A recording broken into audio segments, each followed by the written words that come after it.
that's why you shouldn't eat Taco Bell 2 days in a row. But on to more important things. Twilight. You know, when I first started doing the Twilight movies, I didn't really know what to expect. Like, I mean, I knew they were cheesy and dumb or whatever, but still immensely popular for whatever reason. Now, the first movie, I kind of understand, right? It's about some normal girl in some normal town who gets a cool vampire boyfriend. Like, okay, I get it. Second movie, the aforementioned totally normal girl has the two hottest guys in town fighting over her. Sure, I get the appeal, I guess. But starting with this third movie here, Twilight Eclipse, like, things just start getting even more bizarre than usual, like, to the point where I just have, like, no idea what's even going on anymore. Let me show you what I mean. So the movie starts out with Bella being a negative Nancy, as usual. Some say the world will end in fire. Some say in ice. From what I've tasted of desire, I hold with those who favor fire. Well, it's good to know you're always looking on the bright side of things there, Bella. Now, the entire rest of this scene is literally just Edward saying, "Marry me," and Bella being like, "No." Marry me. No.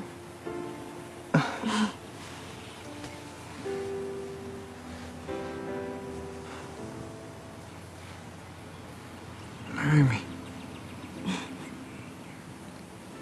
Which, you know, I gotta say, okay, I respect. Like, I kind of figured you were just gonna throw yourself at him, but you surprised me, Bella. Maybe I was wrong about you. So she goes home, and her dad's a little uneasy about her spending so much time with Edward. You're not grounded anymore. If you use your newfound freedom to see some of your other friends, too, like Jacob. He's going through a really tough time right now. His dad's really worried about him. So she tries to go hang out with Jacob, but turns out Edward did something to her truck, so she can't go anywhere. But I'm sure he has a perfectly good explanation. You going down the reservation? How did you... Alice. Hey, did you do this to my truck? Bella, you have to understand.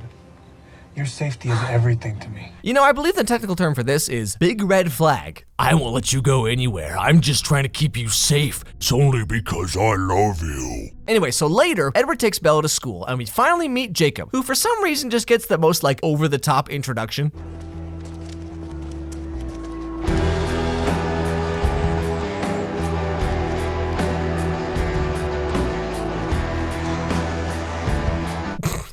Okay, Jacob, let's just take it down a couple notches here. Anyway, so Jacob tells Bella that Victoria, that redhead vampire all the way back from the first movie, well, looks like she's back in town and still hunting for Bella. After hearing that her life might be in danger, Bella decides to skip school and just hang out with Jacob, which I gotta ask, okay? Like, so the whole first half of this movie, everyone's talking about graduation and all this stuff, but like, when does she ever even go to school? So they ride off on Jacob's motorcycle, and here's where we learn about the concept of imprinting. Imprinting on someone is like when you see her, everything changes. All of a sudden, it's not gravity holding you to the planet. It's her. You know, that just kind of sounds like me every other week in high school. There were so many girls that I never spoke to once, but like in my head, we had our own Hallmark Channel movie, you know what I'm saying? Anyway, so here's where we learn that someone's building an army of vampires in Seattle. Which, like, I don't know how you could even tell, because I mean, if there's one place full of pale, emotionless 20-something-year-olds who just kind of like stare off into nothing all day, I mean, that's pretty much Seattle. So to keep her safe from whatever's going on, Bella just kind of gets passed back and forth between Edward and Jacob, which ultimately leads us to this awkward conversation. I just want to do this differently. Smoother. But now I'm out of time. You need to hear the truth, Bella. And you need to know that I'm in love with you.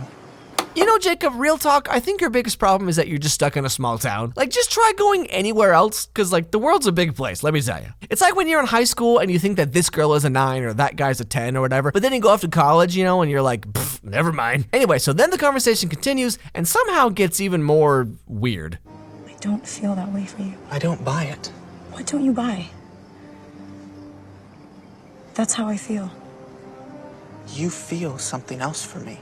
You just won't admit it. Yeah, Jacob, all I'm feeling right now is that bag of sugarless gummy bears I just had, so you think maybe we could speed this up? But like, really though, this whole scene is giving me some serious like high school PTSD flashbacks of myself talking to literally any girl who said one sentence to me. Hi Alex, how was your weekend? I know you're in love with me. Why else would you speak in my general direction? Just admit it.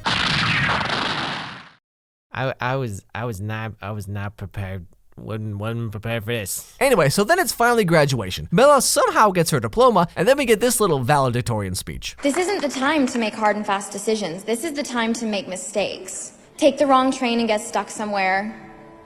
Fall in love. So make as many mistakes as you can.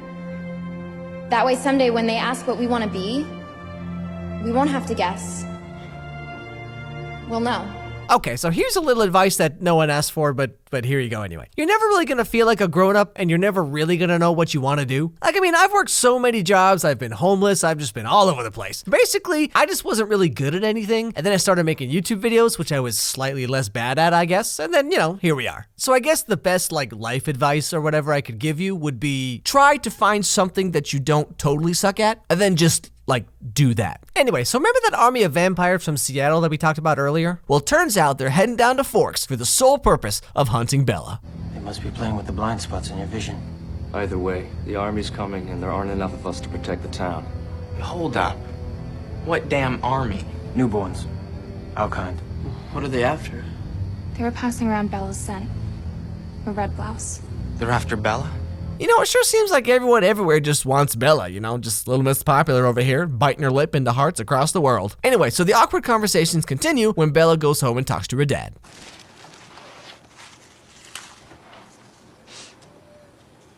Hey, Dad, I was wondering, why didn't you get remarried after Mom? Ah, jeez, Bella, come on. Don't you know how conversations work? I say, how are you? You say, fine, and then we never speak ever again. What are you trying to do here? I don't know. Guess I still haven't met the right gal. See, this is exactly what I was talking about, okay? First Jacob, now Charlie. You guys just gotta get out. Your town has a population of what, 25? Let me tell you, when you live in a place where 80% of the population spends all day at the Cracker Barrel, it's time to reevaluate your life. Now, as the vampire army approaches, Bella goes around trying to give herself an infection, I guess. And Edward and Jacob decide that maybe she should go somewhere else. So they take her up to the top of some mountain somewhere for a little camping trip, but a storm rolls in, the temperature drops, and things once again start getting a little awkward.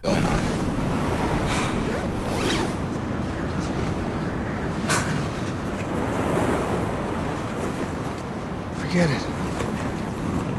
She may need her toes someday. And let's face it, I am hotter than you. Do you get it? He said he's hotter, and he means body temperature, but also he means that he's better looking. So it's like double meaning. Do you get it? Not missing a beat, Jacob hops in the sleeping bag with Bella and warms her up. Now, after Bella falls asleep, Jacob and Edward have a little heart-to-heart talk where Jacob's like, dude, and then Edward's like, dude, and then they're both like, dude, or something like that. Now, the next morning, Jacob overhears Bella and Edward talking about how earlier in the movie, Bella finally said that she would marry Edward, mainly because Bella wanted to do the old devil's tango. But Edward was like, no, we have to be married first. And then Bella was like, oh, fine, geez, whatever. You don't. That's fine.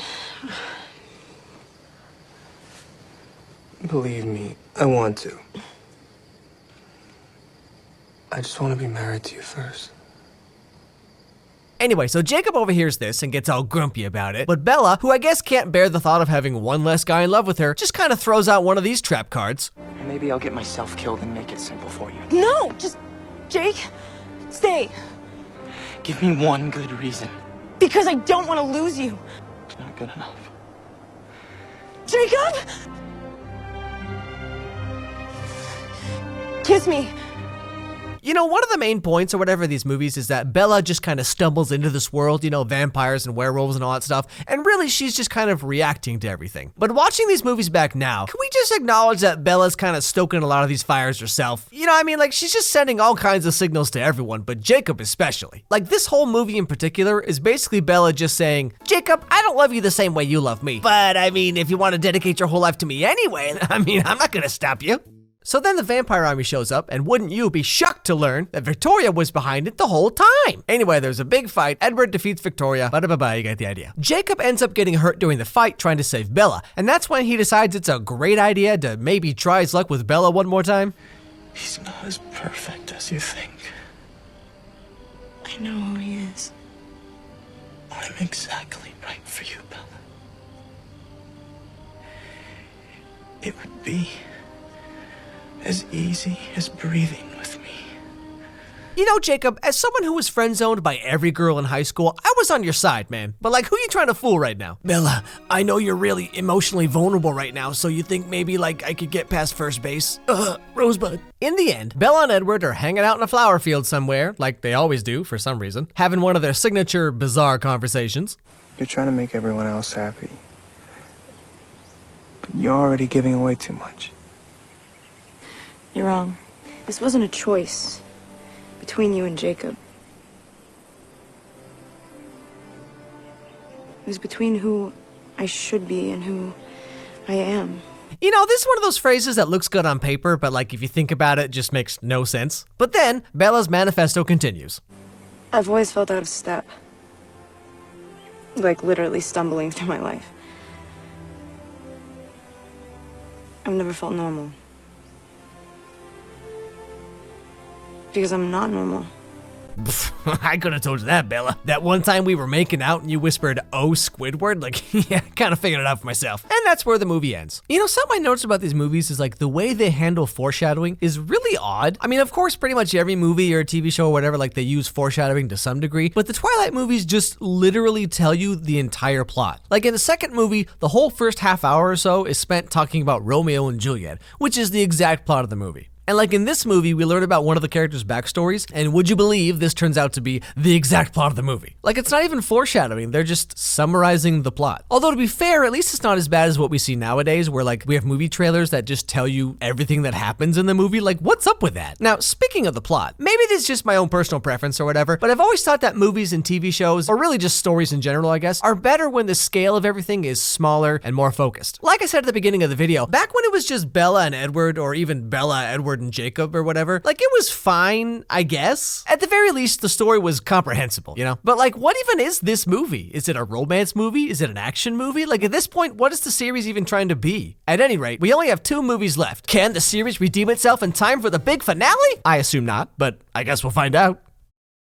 Hey everybody, thanks for watching. Of course, we have Bella's engagement ring in the store, so click on the link down below, check it out, pick it up, you know, give yourself a nice little ring, help support the channel, that kind of stuff. It's just there if you want it. Now, as a lot of you probably noticed making this video, I was actually incredibly sick. I mean, I've had the flu now for over a week, I guess. I mean, most of the symptoms have subsided, but the voice, the cough, the fatigue, like it's all still there. So like, you know, when I make videos, the first thing I have to do is write the script and then record it, because if I don't have a recording, then I have no idea what I'm going to animate or how long the scene lasts or anything like that. So the very first thing I do is record. So even though I was like, you know, 2 seconds away from just passing out in a coma, I still had to record something to at least edit off of, you know. Now, thankfully, the first third or so of the audio was still pretty usable, but like as it went on, you could just tell like my voice was just getting like worse and worse and worse, and it just sounded like I was some like zombie from The Walking Dead, just like barely mumbling his words. And so I had to go back. Now that I'm a little bit better, my voice is a little bit, you know, not quite so dying. Being sick and then trying to make these videos is real tough, because, you know, like, you know, doing the voice acting and all that stuff by itself is rough, but then having to go and like think of animations and then animate stuff and then draw it and do all these things while you're just like hopped up on Sudafed, like, let me tell you, that is not the funnest thing I've ever done in my life. Or maybe it is the funnest thing. I guess that depends on how you look at it. But a lot of people ask me, are you gonna keep doing Twilight videos? Like, oh, you kidding? Of course I'm gonna do Twilight videos. It's like that's like the funnest thing. So I think some of my best jokes come out of the Twilight videos. Just, I mean, there's just so much there for me. You know what I mean? Anyway, thank you so much for watching. Don't forget to subscribe. Don't forget to ring that bell so you don't miss any videos from me. Follow me on Twitter. Let me know what was your favorite part of the video, or just, you know, say hi, or give me a suggestion for what you want me to do in the future, things like that. I see everyone saying the same things. Do You on Netflix, or check out Marvel's Runaways. Those are all coming. Don't worry about it. It's coming. Follow my dog Charlie on Instagram, Charlie Meets Pumpkin. Get a little extra Charlie in your life. And above all else, everybody have a great day, and I'll see you all next time.